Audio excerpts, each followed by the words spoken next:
Welcome to the High Tea with Grace podcast, where we spill the tea on HIT.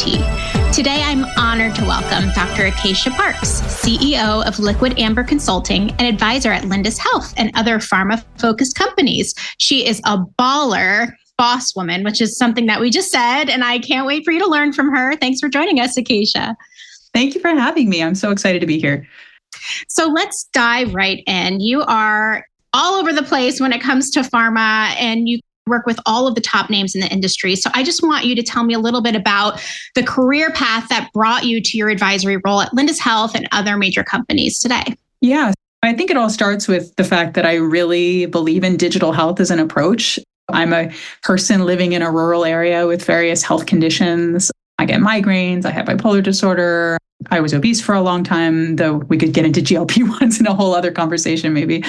But with all of these conditions, I've had a horrible time trying to get access to evidence-based care. And I've really benefited tremendously from health technology for all of these conditions. So I've worked in digital health for 15 years now. And I spent the majority of that time in leadership positions, working full-time in one company in mental health and obesity primarily. And doing that helped me see some high-level issues in the industry in digital therapeutics or digital health that I really felt strongly needed addressing. So I found myself wanting to make a broader impact by working with as many companies as possible and organizations like the Digital Therapeutics Alliance, which are moving the whole industry forward. So I created a consulting firm, Liquid Amber, as you said, and I found that in my 2 years as a consultant, I've been able to make a much broader contribution to digital therapeutics, and it's let me do things like work with the DTA on their certification program for digital therapeutics and being able to advise companies like Lindus, which when you're working in one particular place, you really got to only work on furthering the agenda of that one place. But I feel like I want to further the agenda of digital therapeutics, and I do that by helping as many different places as possible. So fascinating. So let's kind of dive into the Digital Therapeutics Alliance. Why is it important for pharma and digital health industries to get involved in organizations like this? And what is it? Yeah. The Digital Therapeutics is a global nonprofit trade association. So it brings together industry leaders and stakeholders in digital therapeutics to advance evidence-driven digital therapeutics. So that's essentially digital software that has a health purpose that we can prove is safe and effective. I care about that a lot because imagine if you were a doctor and if you went to a doctor. 3, 2, 1. So imagine if you went to a doctor and there was a 90% chance they'd give you something that has no scientific evidence behind it. And that's the world that we live in digital health, right? The majority of things you can get from the App Store have no requirement to even be based on science, let alone demonstrated to be effective. And so, I'm not like a representative of the DTA, but I am a huge cheerleader for them because I think they represent this idea of furthering evidence-based digital software. So it's an amazing organization where all of the leaders are coming together, trying to address things that you can't address alone, like reimbursement. No one company is going to solve that problem, but if we band together as a bunch of companies and represent the industry, a lot can get done. And so Annie Molnar is the leader there, and Jessica Hoffler is the COO, and they're both just incredible advocates of furthering public policy and regulatory policy and just general education to the field and stakeholders around what digital therapeutics can do. So fascinating. The FDA process, just working with digital health companies myself on the consultancy side, I see it's just so confusing for everybody, starting in the middle and how the whole processes can feel like a maze.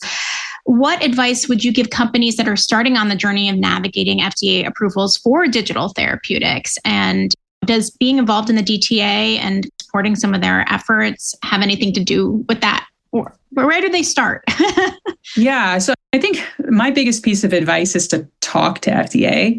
If a company wants to understand what the FDA wants, there's no secret place you can go to find that out other than the FDA.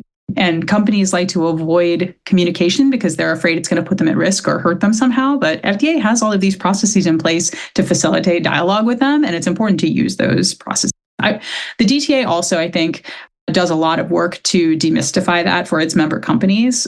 There's some amazing opportunities. Like I would just say right now, they have various work groups that help companies understand different parts of the industry, but they currently have one around PADURS, which is an FDA guidance that's been issued about getting software added to the labels of drugs. So like it's this very complex thing.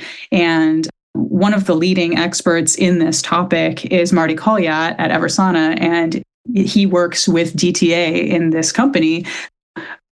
He works with DTA in this work group on PDURs. So if you were a company trying to understand what PDURs is, you can join this work group and work with some of the leaders in the field, the people who understand this regulatory cutting edge stuff the most, and get to really benefit from that knowledge. So I do think that it's important to connect with other companies, to collaborate. I've always thought about like my role as trying to see where people are helping each other in digital therapeutics and go there, be a part of that, and be a part of this idea of kind of the rising tide lifts all ships. So to me, the DTA is a huge part of how we lift all ships as a industry. And so, yeah, it's a great place to have companies understand what's what and to demystify some of these otherwise kind of mystifying processes.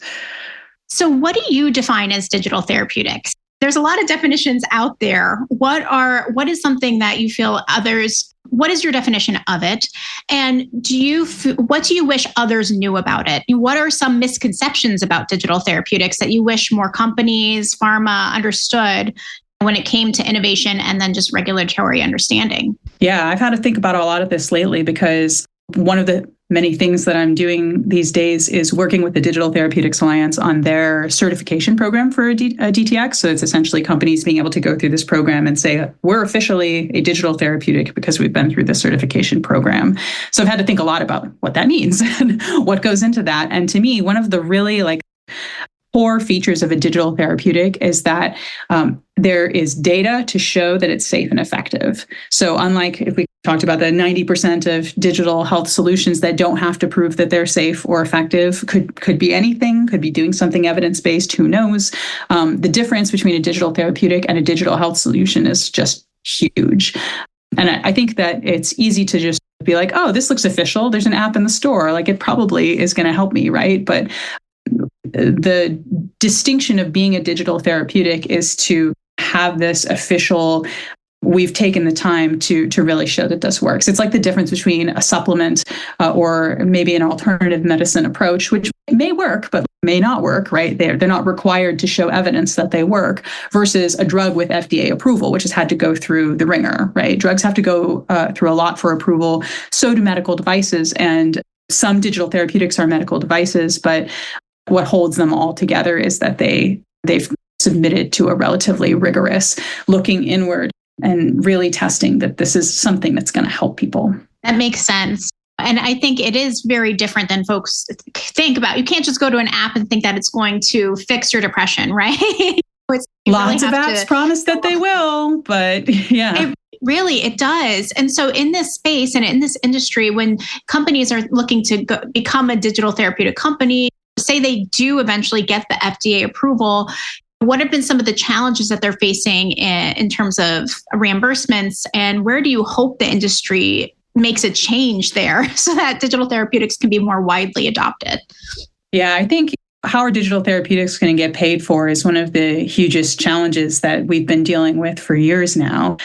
And there are some recent major improvements in how certain classes of digital therapeutics can get reimbursed, which is huge. A lot of the change when it comes to reimbursement starts in CMS, and then other health plans follow from there.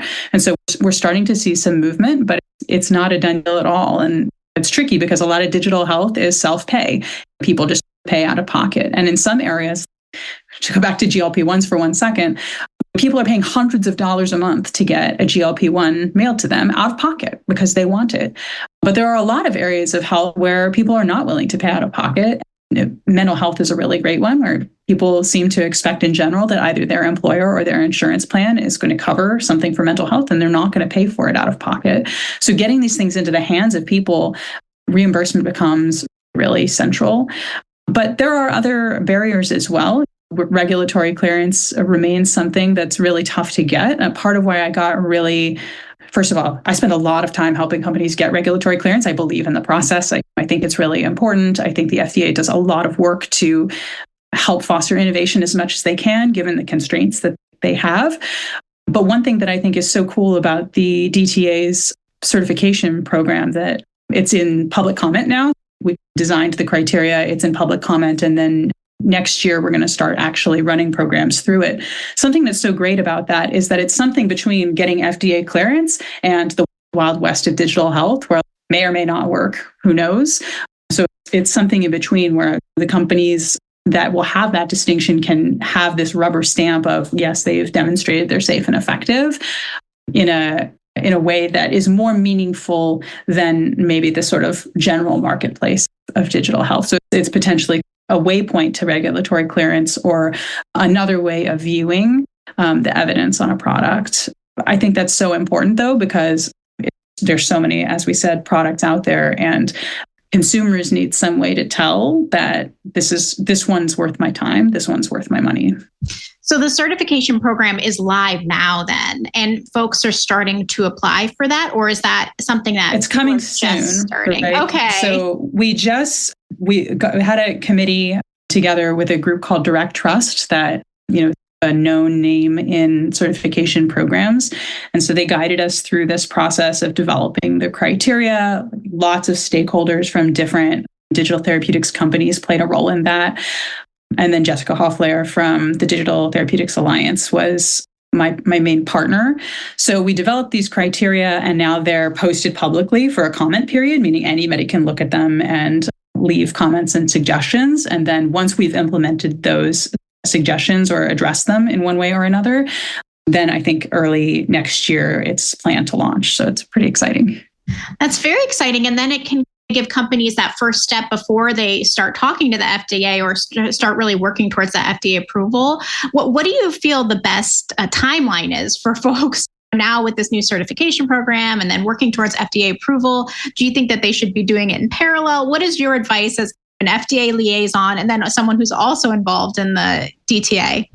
Yeah, it really depends on what it's trying to do. So there are some products, I think, where it's clear from the beginning that they need clearance to claim what they're trying to claim. And so there really is there's no getting around doing what FDA needs them to do. And the cleanest path is to just go for that. I do think there are also products that will never have to go through FDA clearance to do claiming they do.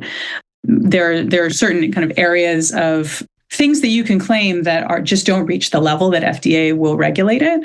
And so those companies may stay there forever. And for them, there's tremendous value in going through some kind of a process that isn't FDA clearance, because they don't need to do that, but that shows the legitimacy of what they're claiming. For those companies, I think the value proposition is pretty clear.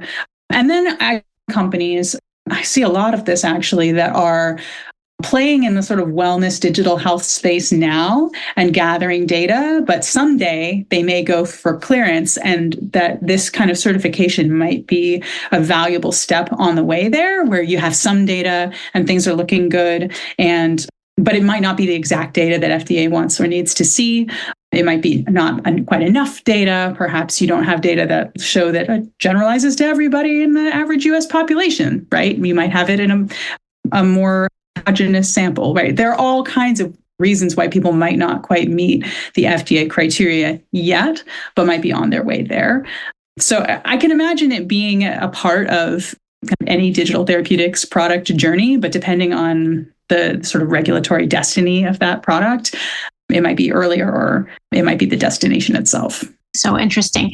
Now, if I were to give you a kind of a crystal ball and you could make whatever you have happen in the future, you can see the future and you can make that future happen, what would that be in terms of what do you see to be the future of digital therapeutics? And then I want to say, what do you see to be the future of gaining FDA approval and the DTA certification, just generally speaking? Yeah, I think it's early days for the regulatory side. So everything is new. And if you think about like how regulatory predicates work, right? If you're going to try and do a 510K, you're going to try and go for substantial equivalence. Any average digital therapeutic product today is not going to look exactly like one that's been cleared. So you can be like, oh yeah, it's a 510K, like here's my predicate. But often when you're seeing these 510Ks go through, their predicates don't look very similar. And so it like doesn't buy you as much, right? There isn't this other company did it, and so I can use that as a blueprint for what I'm going to do. And that's going to change as more and more products come out and more products get cleared. There's going to be a lot more kind of possibility to kind of work and precedent of previous products. So time's going to, I think, address that naturally. But in terms of that sort of future, like I would love it if for any disease area where there's a drug, there is a digital product that helps people use that drug as effectively as possible, helps people understand. I think for most health conditions, there are ways that software could help patient care. And for us to understand those things are and make those things available to the general public in a way that they're not paying $600 a month out of pocket for, or these other out-of-pocket solutions. It'd be really great if it was something that's integrated into healthcare and something that doctors think to prescribe just as readily as they think to prescribe a drug. And so I have migraines, so I can use that as an example. There's software that can help you understand when you're going to have a migraine, when triggers might make it so that you're more likely to have a migraine. You have to put a lot of data into the software, but the data can help you, right? There are behavioral things that you can do to help manage migraines. Now, at the same time, there are certain times that you just really need medication. But I'll tell you, I don't know if you have migraines, but when you start to have a migraine, you're not thinking at your best. And like, it'll sometimes take me 20 or 30 minutes to realize I could have taken a pill. Like, it doesn't even occur to me. So there's all kinds of like space in the patient journey of any disease, migraine, for example, where software could come in handy. And some of those solutions are already out there. Some of them haven't been made yet. But I'll tell you, doctors definitely aren't aware of what all of those are and aren't readily deploying them the way that they do the drugs that they absolutely. It seems like a no-brainer to me. Like, why aren't these doctors knowing more about these things? Do you think that there's just a lot of misconceptions about its effectivity, or what is keeping doctors from prescribing it as readily? So some of it is the reimbursement problem, right? So like there are a few FDA cleared digital therapeutics, kind of a handful of them for a few different disease areas, but those things aren't necessarily reimbursed yet. So you might prescribe it to a patient and the patient can't get it. So that might be one piece. They might not be aware that the product exists. Or as we talked about before, there might just be so many digital products, and it's which ones, if you're not using FDA as your rubber stamp, because there's only 5 things, there just aren't that many things that have gotten FDA cleared in digital therapeutics yet. And so if you're working with social anxiety, there's nothing cleared for social anxiety yet. You can look at the mass of social anxiety digital health apps, but which one do you prescribe? There's not really a clear-cut path to picking out one you can have faith in. There's also not necessarily care integration. If I'm a migraine doctor and I'm prescribing this migraine app, I might want to understand if the patient's using it and if it's helping them.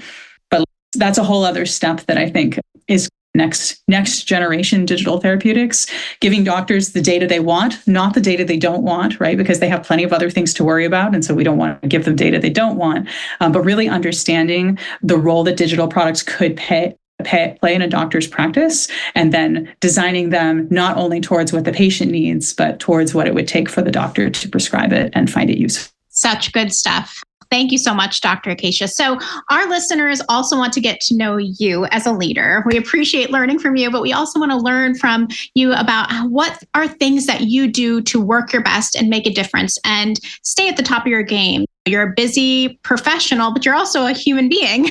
So tell me, are there any habits that you have in your personal life as you are doing this incredibly hard and challenging work with so many different companies, so many different digital therapeutics, so many different regulations? There's a lot to stay on top of. How do you do that? How do you stay on top of it and still work your best? So this may seem obvious, but a big one for me is to just identify little things that don't seem like they're interfering with productivity, but do. Like those things that it's easy to tune out and pretend aren't happening. And for me, it's my body pain. Like I sit at a desk all day, and that's not good for you, right? And I had chronic back pain for a really long time, and I really discounted the impact that has on my concentration and my productivity and my stamina. But like I said, this sounds a little bit obvious, but I started exercising religiously. I have certain physical therapy exercises I do weight training, and I'll have distracting pain in my body all day long if I don't do those things religiously. It's not good for my productivity or my ability to have an impact if I'm just distracted by how tired or in pain I am. It's easy to ignore your body and just say, I need to work, but you're not going to work well if your body. And I think I take that philosophy like more generally as well. I think, as I said before, like I have a variety of medical conditions. I take probably 6 different medications every day to function at my best. And someone else might feel that makes them less than, or there's some kind of pressure to be like, I need to function without these things. And I'm like, I'm just trying to function my very best. And so for me, I embrace anything that can help me do that, including just getting care for things. It's easy to push down and be like, oh, this isn't a problem, this later. But I take very seriously any kind of physical or mental health thing, because they can tank your productivity very quickly. And it's much harder. They say that if you don't deal with things proactively, your body will force you to deal with them. And I never want to be forced to deal with something, because then you can't choose when it happens. Oh, absolutely. It seems across the board, people want to just engage in hustle culture and forget our bodies so that we can pursue just being the best and doing the best work. And you can't do the best work unless you are your best self and you are healthy and you're taking care of yourself. And yes, that includes working out, eating right, sleeping, and taking medication if you need to take medications. I think it's really important for our listeners to hear that message. So thank you. Also, I know nobody gets into positions like you have been throughout your life without facing serious challenges in their life, whether it be health or otherwise.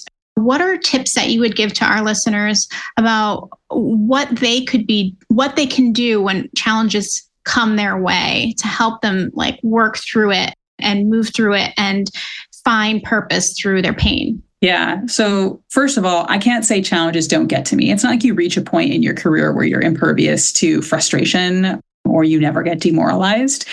Challenges get to me like they get to anybody. And when something's blocking me, there'll be times that I'm frustrated. Instead of trying to work through it, I have to have a little bit of a mourning period for that simple path I thought I had, and now something's in the way and it's more complicated. And you have this moment where you rail against it and you're like, I don't want it to be that way. And then you're just like, but it is. It's okay to let yourself have that little bit of time. I think that I used to try and keep having meetings, and like sometimes me, like, it's not that I'm taking a day off. It's that I'm taking a day removing myself from other people who I might affect or myself to cope with my frustration. Like, that's okay.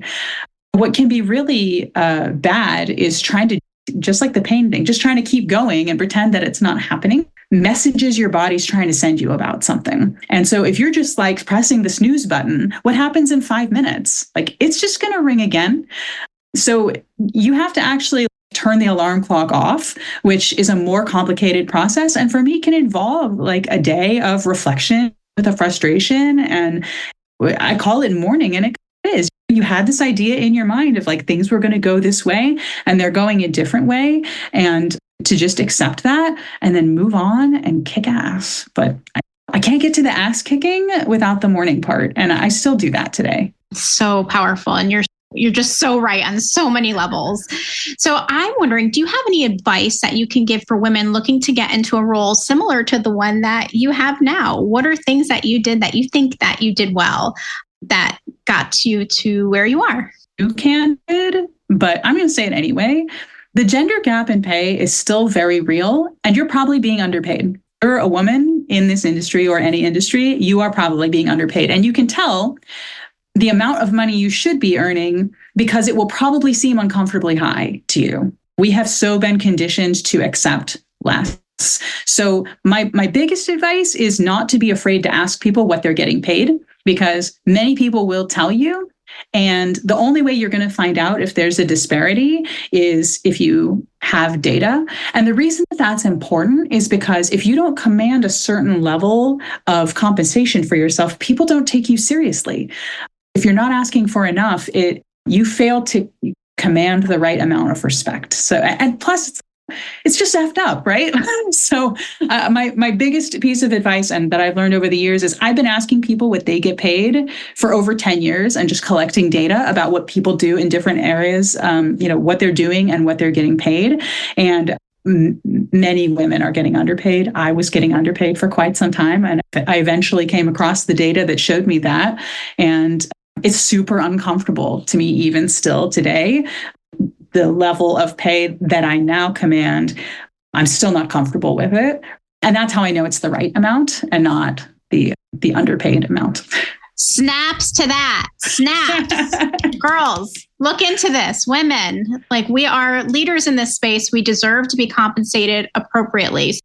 Look into what the folks around you are making and make more than them. Period. Exclamation point. Whatever you want to do. I love that. That is so insightful. So to finish this conversation off, where can our listeners find you online? So I spend a lot of time on LinkedIn. I would say that I make a habit of ingesting what I see there and commenting and posting things myself on there. Anytime I achieve something, I'm posting about it on there. I was really excited. I recently got published along with my colleagues Ashley Willens and Jazz Croft in Harvard Business Review. It's all over LinkedIn. If you want to find that kind of stuff on me, LinkedIn is where I hang. I answer messages on LinkedIn. I'm always happy to meet people there. That's terrific. Now, before I forget, did you happen to bring tea with you today? All right. Now tell me about your mug. So my sister sent me this mug during the pandemic, and I love it because it looks like my grandma's china, that sort of old school blue china, but it's got every kind of calamity. You can, Bigfoot's attacking. There's a pterodactyl, it was a robot beating somebody with a palm tree. I don't know. It has keep calm and carry on vibe that I appreciate. That's too good. I love that. Well, thank you so much for joining us, Dr. Acacia Parks. We loved learning from you today. Thank you for having me. And thanks to you folks for joining us too. Check out the High Tea with Grace podcast for more great interviews with esteemed guests like Dr. Acacia today. Cheers. Like a Girl Media is more than a media network. It's a community. We want to meet you and amplify your voice and the voices of outstanding women innovating in healthcare. Interested in starting your own podcast or hosting an event near you? Connect with us online or in person. We're here to support and empower you.